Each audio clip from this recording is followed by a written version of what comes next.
Escola Bíblica Dominical. Eu quero pedir que você abra a sua Bíblia no texto de Mateus, capítulo 23, no versículo 23. Nós estávamos em uma sequência de estudos, iniciamos na verdade, sobre dízimos e ofertas. Tivemos que dar uma pequena pausa por conta da eleição. Era necessário, para que se cumprisse o que é exigido no edital, os estudos relacionados ao oficialato. Passamos bem, graças a Deus. Os irmãos foram eleitos e a igreja tem então progredido. E aí vamos dar continuidade ao estudo sobre os dízimos, tá certo? Mateus capítulo 23, versículo 23. Diz assim a palavra do Senhor: Ai de vós, escribas e fariseus, hipócritas, porque dais o dízimo da hortelã, do endro e do cominho, e tendes negligenciado os preceitos mais importantes da lei, a justiça, a misericórdia e a fé. Devieis, porém, fazer estas coisas sem omitir aquelas. Amém. Oremos mais uma vez para que o Senhor aplique a sua palavra em nossos corações. Santíssimo Deus e bondoso Pai, nós queremos te pedir que o Senhor nos ajude a compreendermos essa doutrina. Traz, Senhor, clareza. É no nome de Cristo que nós te pedimos. Amém. Meus irmãos, o texto que nós estamos diante dele vai nos trazer um princípio que vai nos ajudar a compreender essa doutrina no Novo Testamento.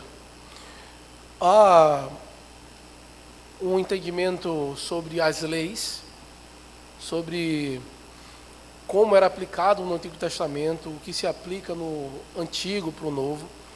E há algo que para nós prosseguirmos deve ser compreendido, é que a lei no Antigo Testamento, ela tinha três aspectos: um aspecto cerimonial, um aspecto civil e um aspecto moral. Então, os princípios morais da lei, elas são válidas até hoje. O aspecto civil não é válido hoje. Leis civis no Antigo Testamento, ela não vale para nós hoje. Mas ela traz princípios que nos norteiam por aquilo que é justo. A lei cerimonial, ela não é válida hoje para nós, mas ela traz princípios e nós devemos ver tudo aquilo que era sombras no Antigo Testamento como luz agora no Novo Testamento. Então, quando surgiu a lei cerimonial?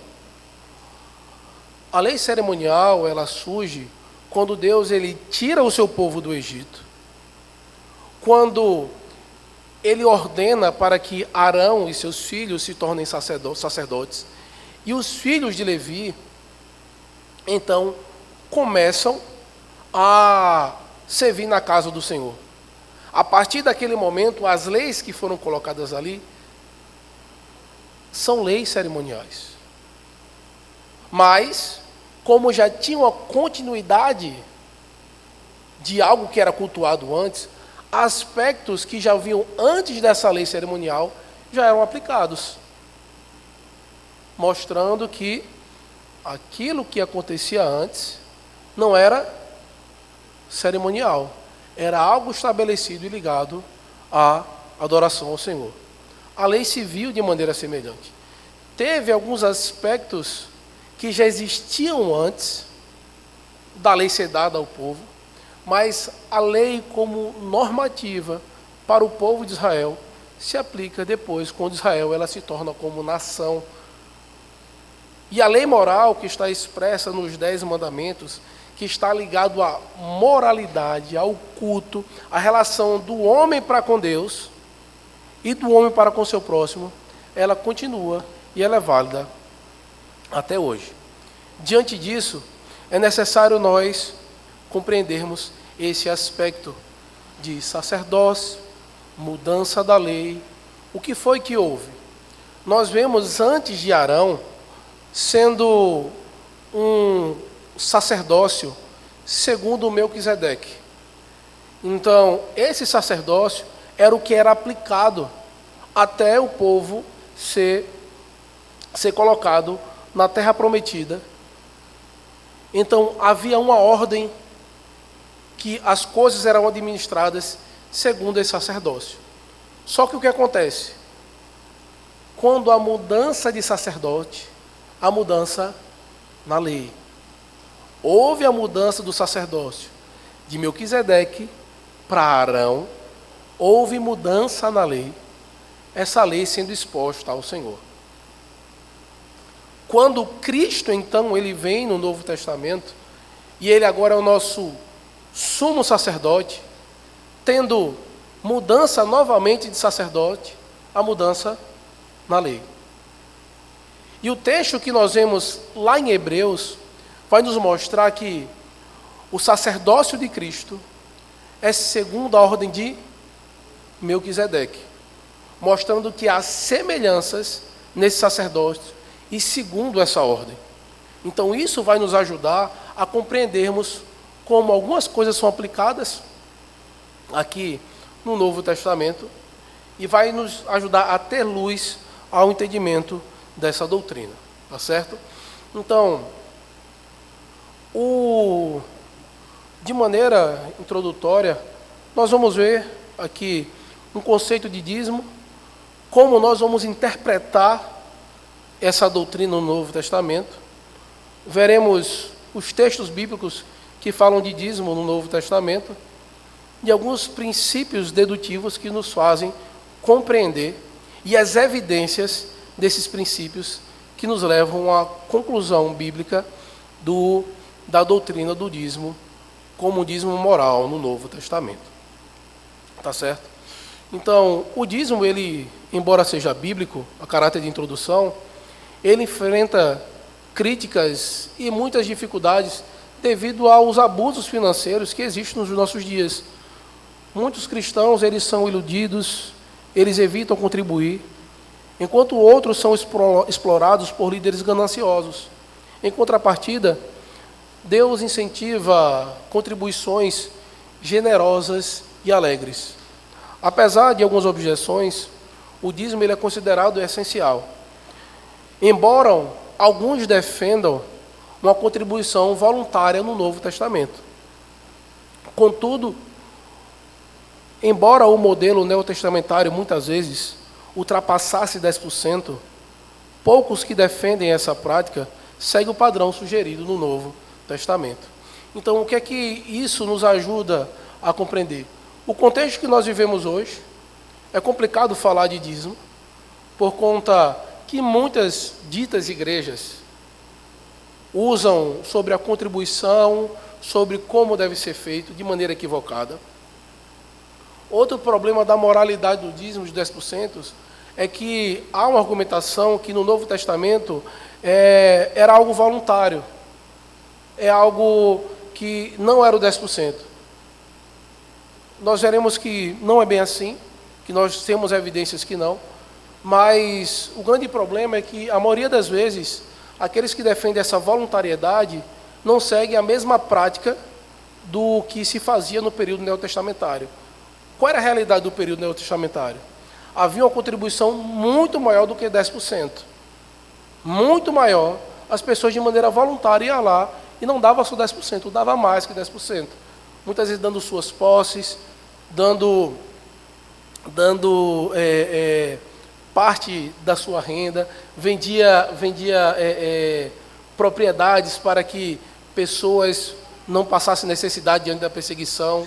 Muitas vezes igrejas levantavam donativos para que Paulo viajasse e fizesse a sua missão, a sua viagem missionária. Então, a realidade do Novo Testamento é que a contribuição na prática da igreja era mais do que 10% à vida e como essas pessoas contribuíam. E aí, quando nós vamos entender o princípio do dízimo como um conceito, então a palavra dízimo, ele significa a 10ª parte de um todo. Então, é uma proporcionalidade diante daquilo que Deus tem dado a cada um, para que cada um pudesse então dar uma parte de tudo o que Deus deu, mostrando que em todo o Antigo Testamento houve um princípio de proporcionalidade, tanto no sacerdócio de Melquisedeque, como no sacerdócio de Arão.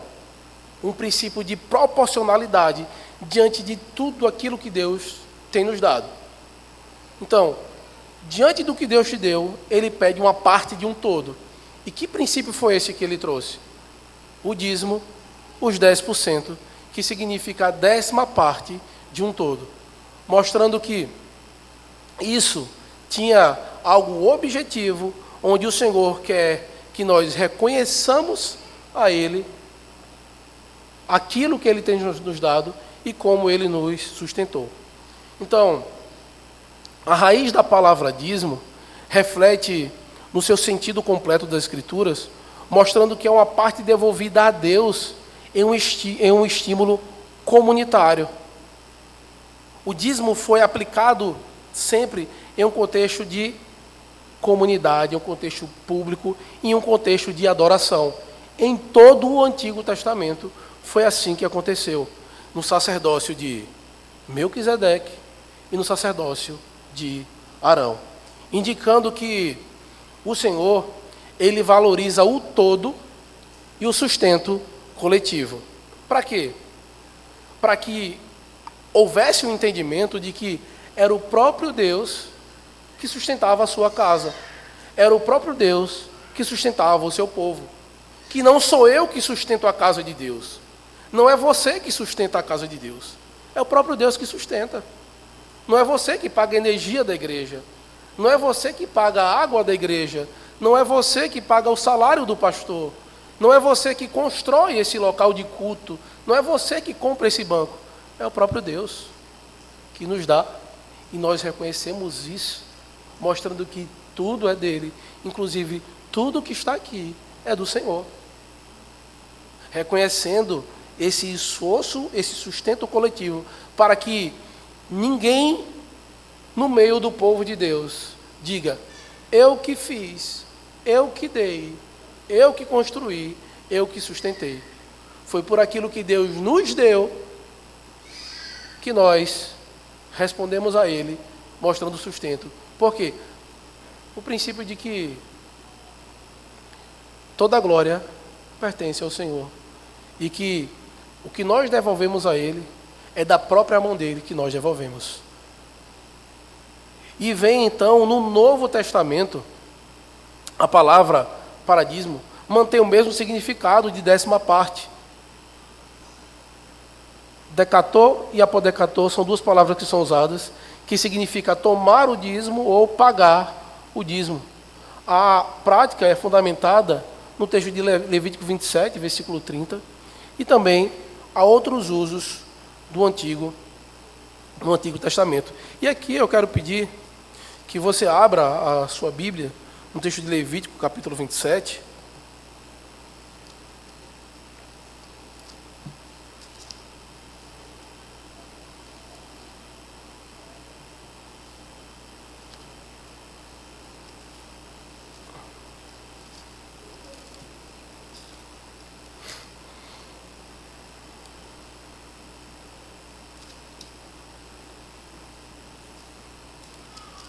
Versículo de número 30.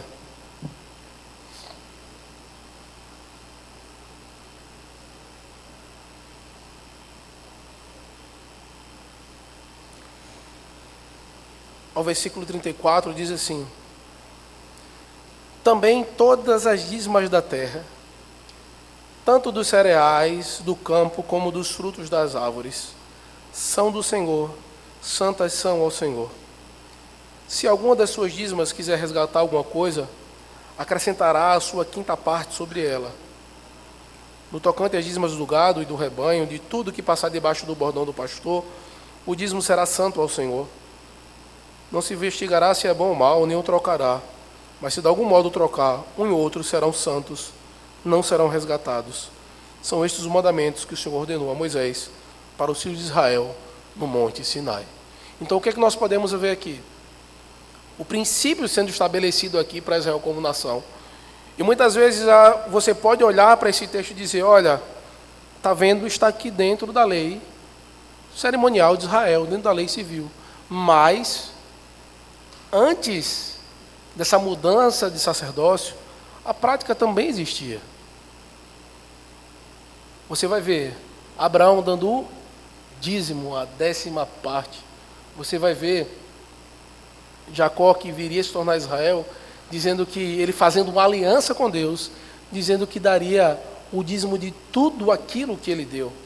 Então, é uma prática que é continuada no sacerdócio de Melquisedeque, em Arão, e veremos que isso também estará no Novo Testamento.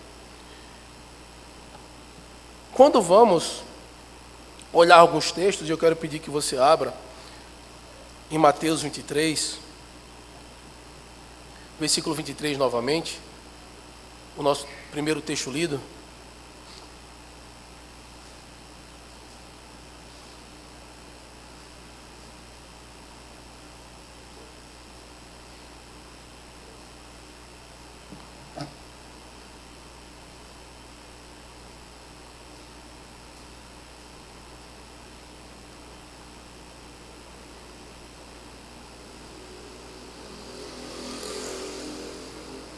Que diz assim: Ai de vós, escribas e fariseus hipócritas, porque dais o dízimo da hortelã, do endro e do cominho, e tendes negligenciado os preceitos mais importantes da lei, a justiça, a misericórdia, a fé. Deveis, porém, fazer estas coisas sem omitir aquelas. Então, qual o princípio que o texto está trazendo aqui? O Senhor, ele não proíbe ou diz para que o dízimo não seja dado. O que ele está tratando aqui é como está o coração daqueles que estão contribuindo. Porque fazia pelo rito, mas a prática da essência daquilo que está sendo feito não estava sendo aplicado. Por quê? Para que serviu o dízimo? Para que houvesse justiça, para que houvesse misericórdia.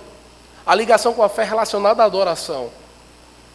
Então o Senhor, ele vai trazer esse princípio. E aí, muitas vezes, para que nós possamos compreender esse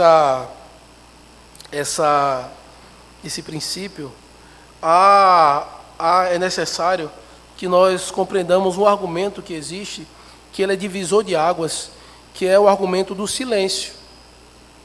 Que no Novo Testamento não tem nenhum versículo dizendo: dê o dízimo. O dízimo deve ser dado como tinha lá no texto de Levítico, como tinha na lei.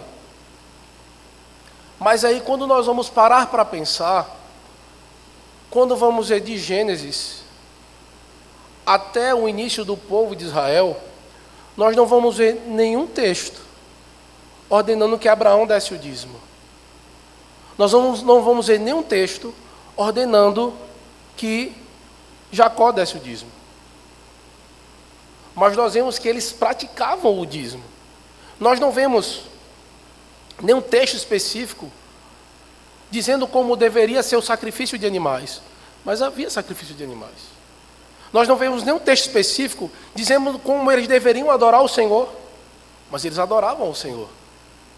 Isso não quer dizer que eles não deveriam adorar o Senhor, que eles não deveriam obedecer à palavra do Senhor, que eles não deveriam sacrificar e que eles não deveriam dar o dízimo, porque não tem um texto específico. E aí, o que é que eu quero trazer para os irmãos como um método de interpretar as Escrituras? Se alguém tiver, por favor, uma confissão de fé aberta, eu peço que abra no capítulo 1, no versículo 6, a confissão de fé, que nos vai ajudar a entender e interpretar como chegarmos à conclusão que que no Novo Testamento tem dízimo, e antes da lei sendo entregue, também tinha dízimo. Como eu posso concluir isso? Capítulo 1, na seção de número 6, eu peço que você, se alguém puder achar e ler, leia até o primeiro ponto final.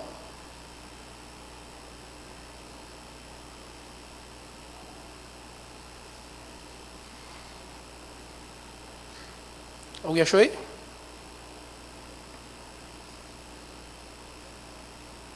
Onde fala todo o conselho de Deus. No capítulo 1, na 6ª seção. Você lê até o primeiro ponto final.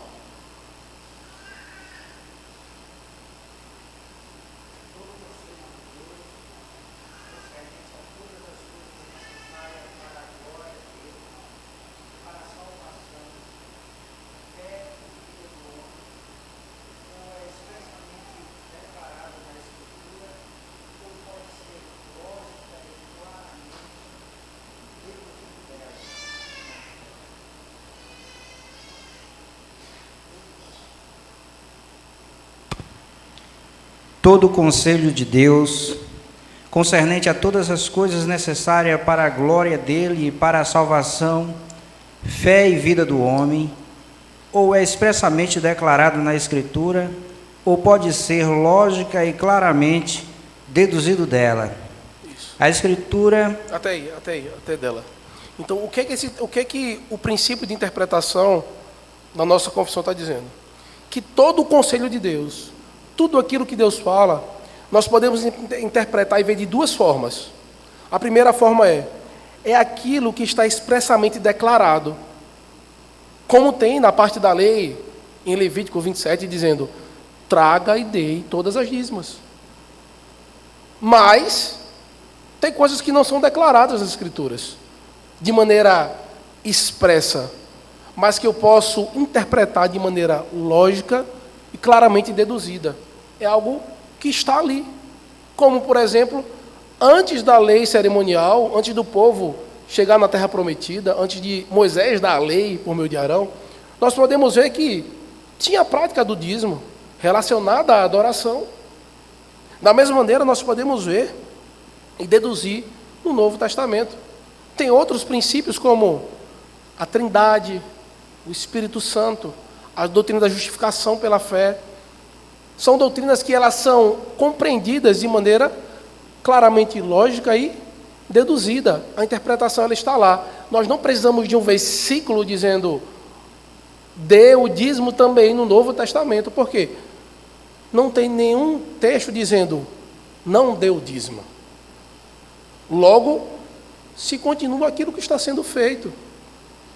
Então, tem dois métodos de interpretação. A partir de agora, nós vamos caminhar por um ou por outro, que é o método indutivo ou método dedutivo. O argumento do silêncio vai nos levar a esses dois caminhos. Ou eu sou induzido a algo, ou eu vou deduzir algo. Então, a indução, ela é uma abordagem metodológica que enfatiza a coleta de informações e observações empíricas para construir uma conclusão geral. No contexto teológico e hermenêutico, aplicar um princípio de indução significaria desenvolver doutrinas e práticas a partir de uma análise extensiva dos dados bíblicos, versículos, narrativas e eventos específicos, sem a ênfase na coerência lógica e na necessidade de ser explícito ou implicitamente não presente no texto das Escrituras. Então, que não apresente texto das Escrituras. Então, o que nos faz, muitas vezes, concluir? Coisas que não estão presentes nas Escrituras. Nós somos induzidos a algo. Como, por exemplo, uma das dúvidas que nós tivemos recente aqui na nossa igreja, onde, no texto de Mateus, quando estávamos falando sobre falar em línguas ou coisas parecidas, o texto ele falava lá sobre várias coisas, que aqueles que têm fé iam apresentar tais sinais. Mas também lá tinha de que iriam ser mordidos por serpente e não morreriam. Então, se eu fosse pegar o texto expressamente dito e dizer isso, sem interpretar de maneira lógica, eu seria induzido a quê? A concluir errado. Da mesma maneira agora, eu não posso ser induzido a algo. Eu vou deduzir a partir daquilo que foi declarado nas Escrituras. Eu vou pegar as informações que estão presentes nas Escrituras e deduzir de maneira lógica que isso tem aqui. Que, obviamente, está tendo a continuação daquilo que já se fazia antes. Então, a dedução, que é o método utilizado pela nossa confessionalidade e o que nós vamos aplicar também para entender o dízimo, ele é expressamente declarado nas Escrituras, ou pode ser lógico e claramente deduzido dela.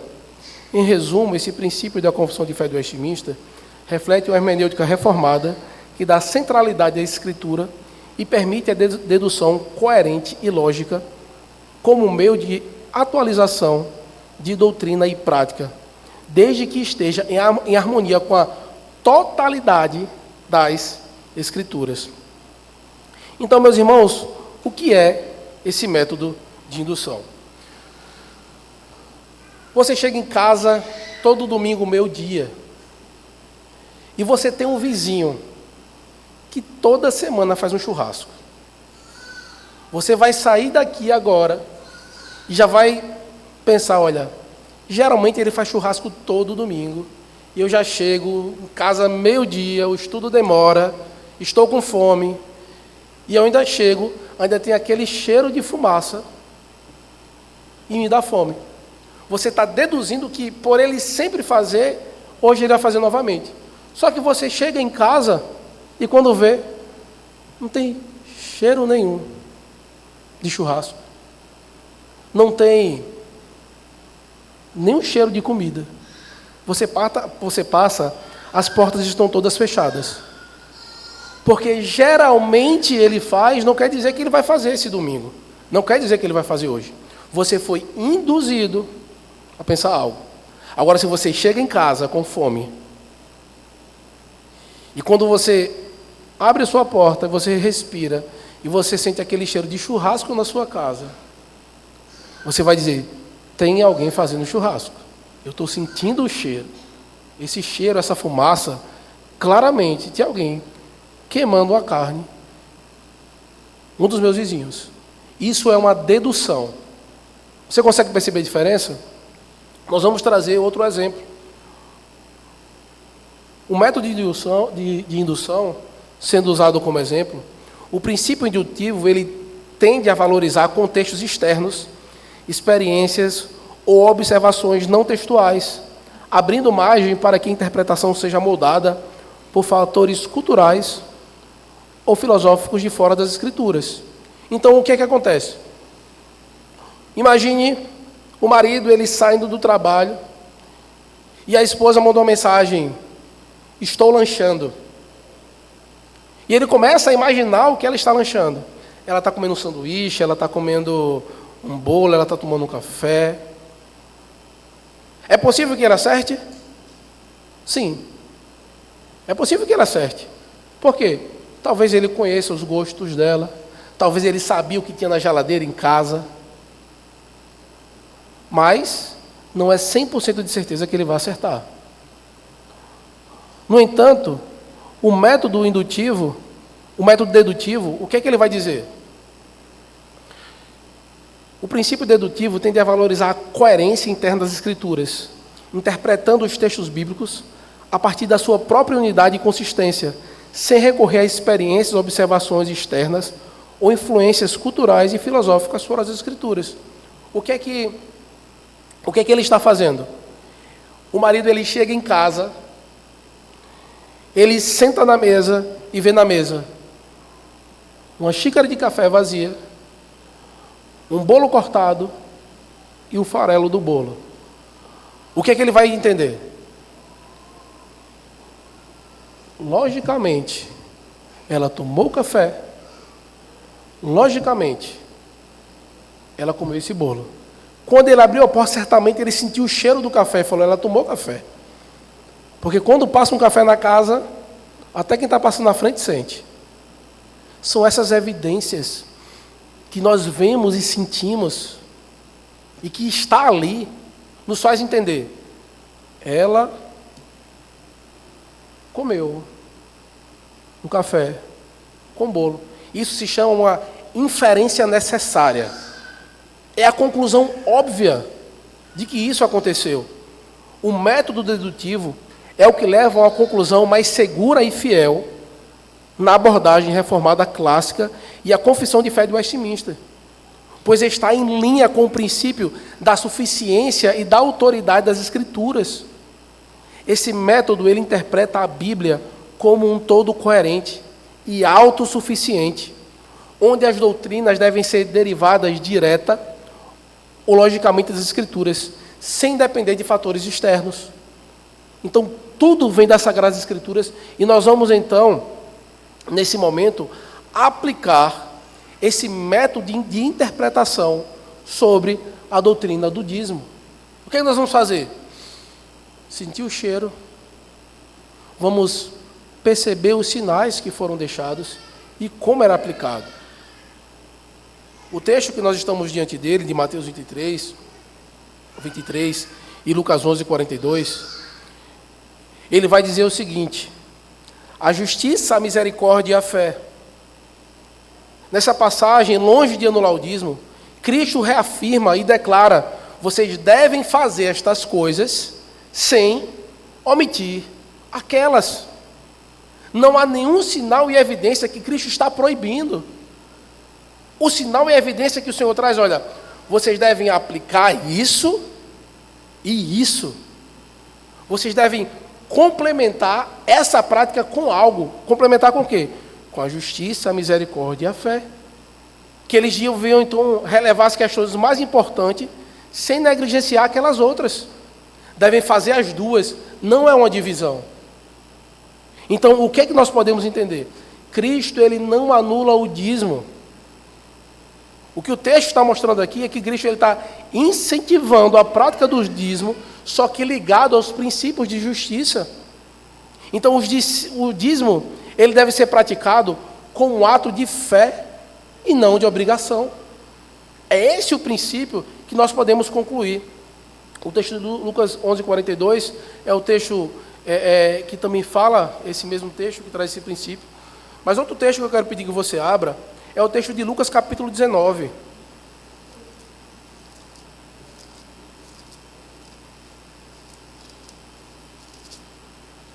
Lucas capítulo 18, do 9 ao 14.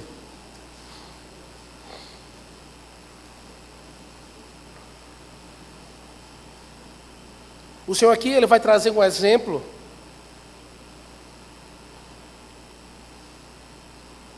que diz assim: propôs também esta parábola a alguns que confiavam em si mesmos, por se considerarem justos e desprezavam os outros. 2 homens subiram ao templo com o propósito de orar, um fariseu e o outro publicano. O fariseu, posto em pé, orava de si para si mesmo desta forma: ó Deus, graças te dou, porque não sou como os demais, roubadores, injustos e adúlteros, nem ainda como este publicano. Jejuo 2 vezes por semana e dou o dízimo de tudo quanto ganho. O publicano, estando em pé, longe, não ousava nem ainda levantar os olhos ao céu, mas batia no peito, dizendo: ó Deus, se propício a mim, pecador. Digo-vos que este desceu justificado para a sua casa, e não aquele, porque todo o que se exalta será humilhado, mas o que se humilha será exaltado. Essa outra situação que a palavra aparece aqui no Novo Testamento, encontrada aqui na parábola do fariseu publicano, o Senhor não dá nenhum indício de anular o dízimo. Ele estava dizendo que a prática existia. O que foi condenado na parábola não foi a prática de dizimar, foi a prática que ele estava fazendo como ato farisaico, dependendo da sua própria justiça. eu faço, eu tenho feito, eu dizimo, eu jejuo, eu oro, eu.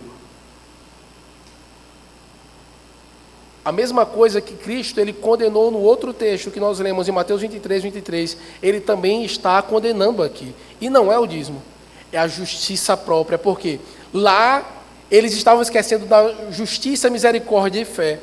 Aqui estava mostrando que eles não estavam buscando a justiça divina, mas uma justiça própria. Então Cristo, ele não anula o dízimo, ele está condenando a justiça própria, mostrando o quê? Que o dízimo deve ser feito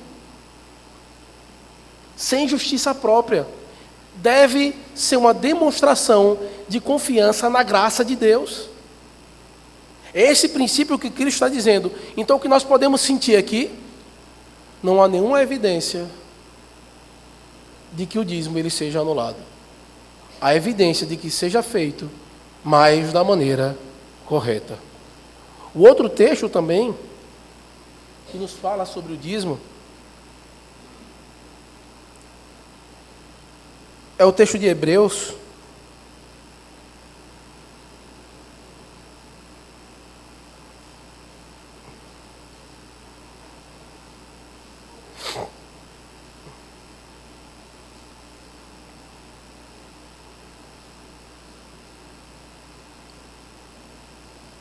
capítulo 7, Hebreus capítulo 7,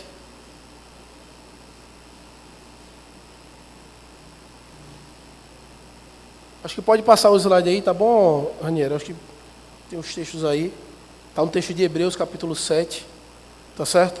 Do 1 ao 10, e esse texto, meus irmãos, ele é muito importante para a nossa compreensão.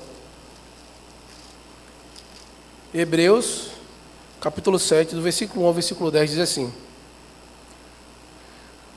porque este Melquisedeque, rei de Salém, sacerdote do Deus Altíssimo, que saiu ao encontro de Abraão, quando voltava da matança dos reis, e o abençoou, para o qual também Abraão reparou o dízimo de tudo. Primeiramente se interpreta rei de justiça, depois também é rei de Salém, ou seja, rei de paz, sem pai, sem mãe, sem genealogia, que não teve princípio de dias, nem fim de existência. Entretanto, feito semelhante ao Filho de Deus, permanece sacerdote perpetuamente. Considerai, pois, como era esse a quem Abraão, o patriarca, pagou o dízimo tirado dos melhores despojos. Ora, os que dentre os filhos de Levi recebem o sacerdócio, têm mandamento de recolher, de acordo com a lei, os dízimos do povo, ou seja, dos seus irmãos, embora não tenham este descendido de Abraão. Entretanto, aquele cuja genealogia não se inclui entre eles recebeu o dízimo de Abraão e abençoou o que tinha as promessas. Evidentemente, é fora de qualquer dúvida, o que é inferior é abençoado pelo superior.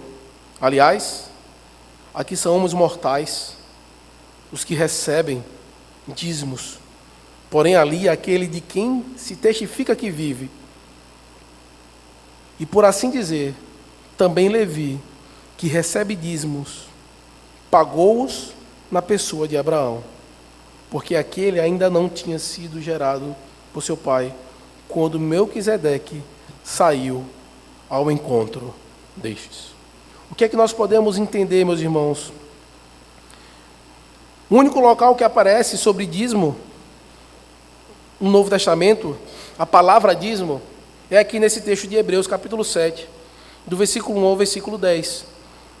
Especialmente essa referência do dízimo com Abraão, lá em Gênesis 14, versículo 20, mostra justamente um contexto onde o sacerdócio de Jesus era segundo essa ordem, mostrando que o reconhecimento do sacerdócio de Melquisedeque por parte de Abraão foi justamente prestando o culto, entregando o dízimo e reconhecendo que ele deveria adorar a Deus por meio daquele sumo sacerdote.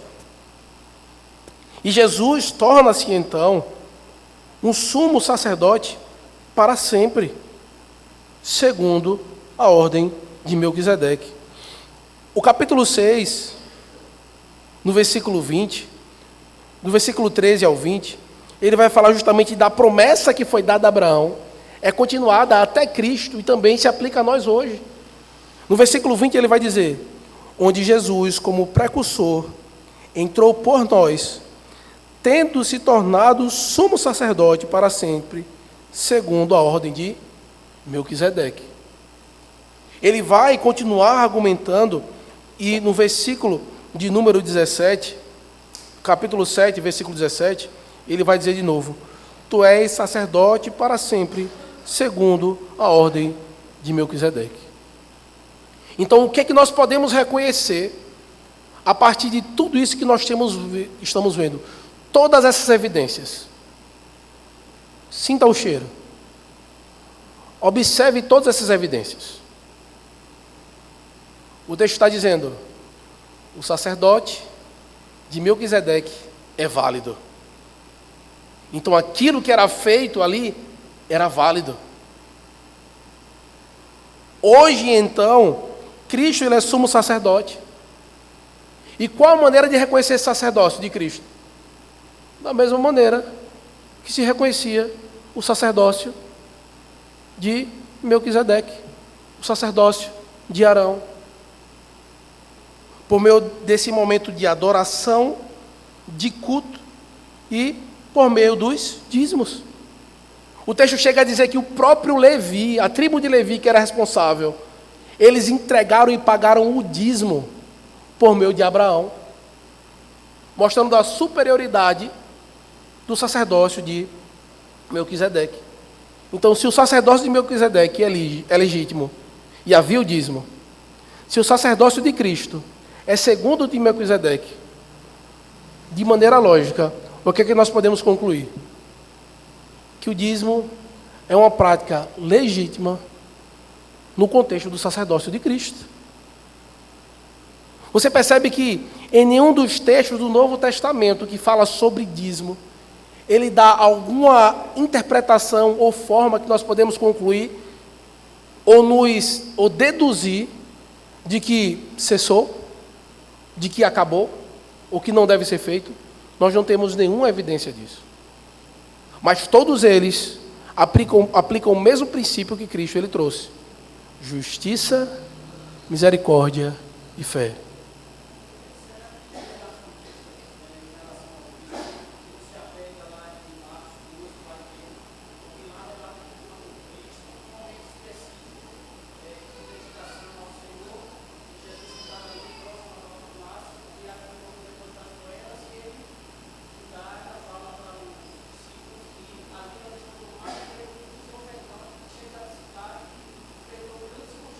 Sim.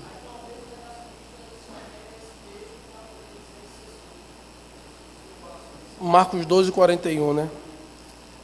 Daqui uns dias a gente chega nele. O texto de Marcos 12, 41, ele vai dizer: assentava-se diante do gasofilácio, observava Jesus, como o povo lançava ali o dinheiro. Ora, muitos ricos depositavam grandes quantias. Vindo, porém, uma viúva pobre, depositou 2 pequenas moedas, correspondente a um quadrante, e chamando os seus discípulos, disse-lhes: em verdade vos digo que esta viúva pobre depositou no gasofilácio mais do que o fizeram todos os ofertantes, porque todos eles ofertaram do que lhe sobrava. Ela, porém, da sua pobreza, deu tudo quanto possuía, todo o seu sustento. Então, o que é que pode acontecer ao interpretar esse texto? 2 formas: ou eu vou deduzir, ou eu vou ser induzido. O que é que eu vou concluir aqui? Primeiro, não é a quantia de quem dá, mas demonstração do quê? De proporcionalidade. Os ricos depositavam uma grande quantia, que aparentemente era grande, mas era do que lhe sobrava. Era porque estava sobrando e ele estava dando. Mas aquela pobre viúva, do pouco que ela tinha e do pouco que lhe sobrava, ela deu tudo.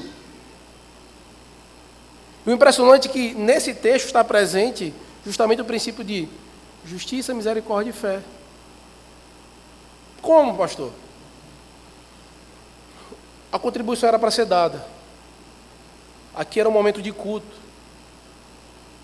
um momento de adoração, onde esse dízimo era dado para o sustento daqueles que estavam ali, daqueles que estavam servindo ali.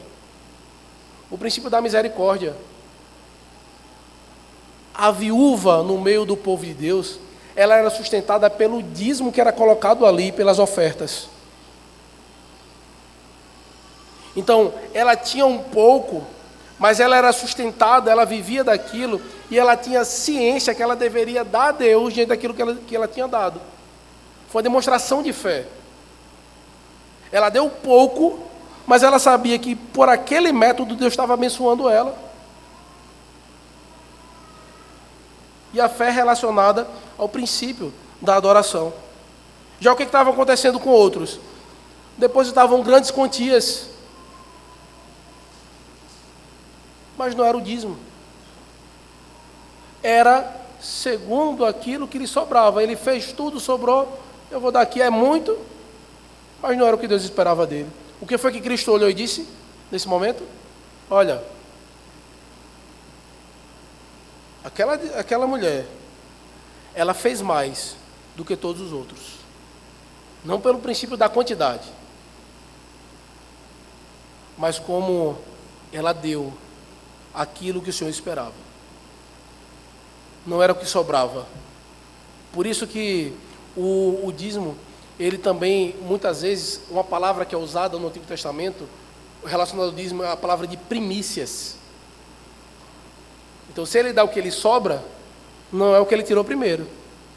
Quando sobra, se sobrar, se der, eu dou. Para que não me prejudique, não falta. Não é um ato de fé. Alguém vai falar?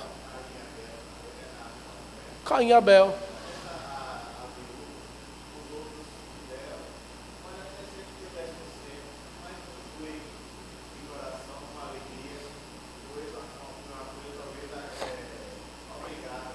Sim.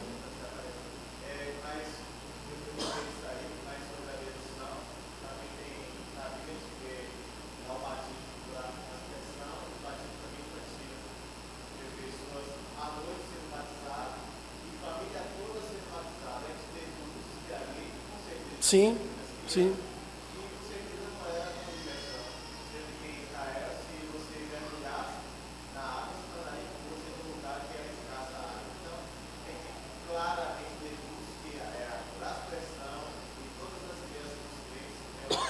Toda a família, isso mesmo.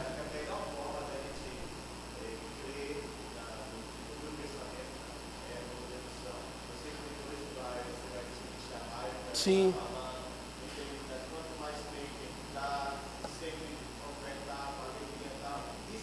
Uhum.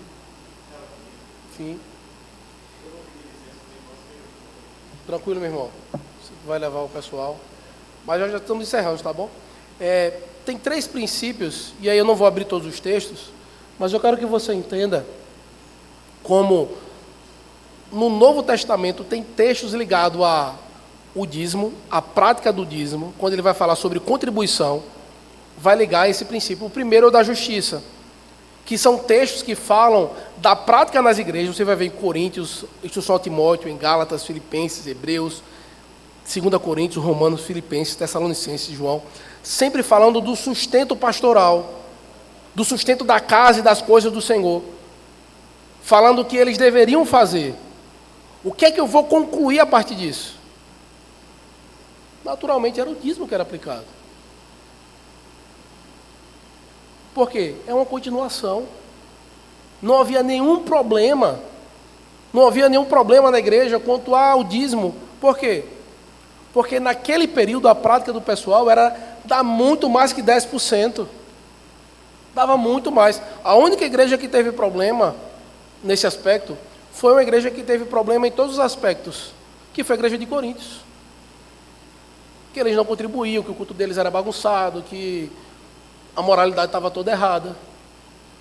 Foi a única igreja que teve problema, e foi a que Paulo instruiu, e por incrível que pareça, foi a igreja que fez Paulo mais gastar dinheiro. Que ironia, né? Foram várias cartas escritas à igreja de Coríntios, e cartas grandes. Mostrando o quê? Que a intenção do dinheiro dado na igreja não é benefício próprio de quem contribui, mas em prol do reino. Em prol do reino do Senhor. Paulo aplicou isso. Outros textos que vai nos mostrar e compreender o segundo princípio da misericórdia, onde a misericórdia ela deve ser aplicada no meio do povo de Deus. Nós vemos aqui textos de Mateus, Tiago, Gálatas, 1 João, Atos, Timóteo, vários indícios de que o quê? Isso está ligado à nossa fé. De ter misericórdia para com o próximo, para que ninguém no nosso meio passe necessidade. Para que ninguém, em nenhum momento, passe por dificuldades.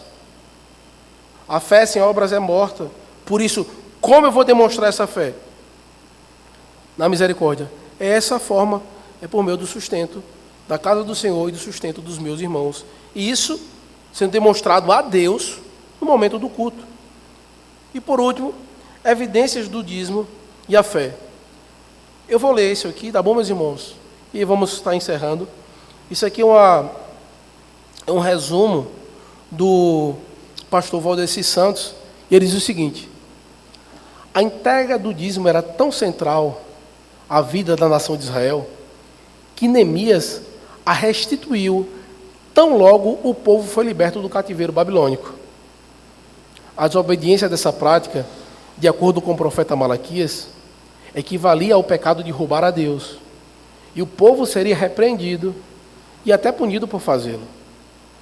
Em épocas de intensa idolatria, os israelitas entregavam seus dízimos aos ídolos em cultos pagãos, multiplicando assim suas transgressões diante do Senhor. Por essa razão, toda a reforma religiosa e despertamento espiritual em Israel inclui a restauração da prática da entrega dos dízimos, como aconteceu na época de Ezequias e Neemias. Ao que parece, os dízimos eram recolhidos em um depósito que na época de Neemias eram chamadas as câmaras da casa do tesouro. É importante observar que a restauração da prática nacional da entrega dos dízimos era recebido com grande alegria por parte do povo, pois expressava o comprometimento do mesmo para uma adoração genuína a Deus. Então, isso nos faz entender como isso é um ato de fé. E nós devemos entender algo, meus irmãos. Se nós não estamos devolvendo o que é do Senhor, nós estamos dando para outro ídolo, seja ele qual for. Isso é uma conclusão óbvia. Se eu não dou ao Senhor, eu dou para outra coisa, seja para o meu conforto, meu sustento, seja lá para o que for. Então, isso, nós devemos ter esse cuidado. Então, meus irmãos, que o Senhor nos abençoe a compreender esse ensino, tá certo?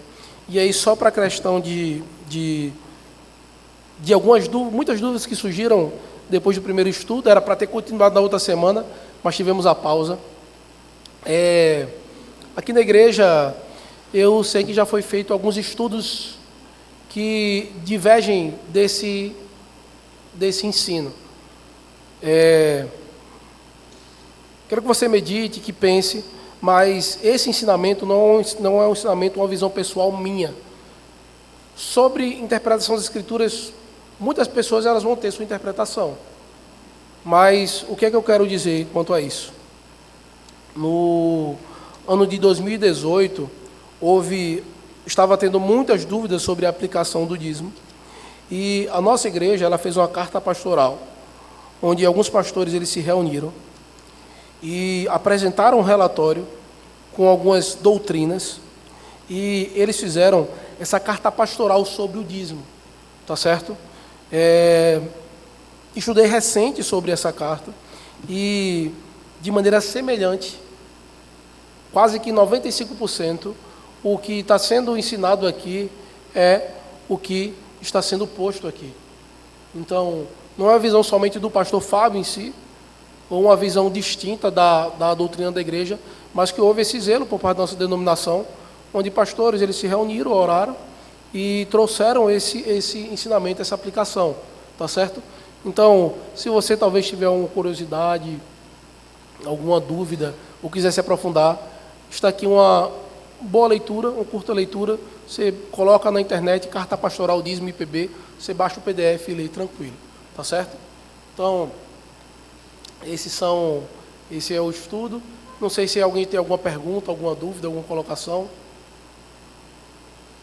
Se não, que o Senhor nos abençoe. Eu creio que na próxima semana nós vamos iniciar um novo tema, tá certo? Mas qualquer dúvida ou pergunta pode nos procurar de maneira privada. Que o Senhor nos abençoe e nos traga logo mais à noite. Um bom dia do Senhor a todos.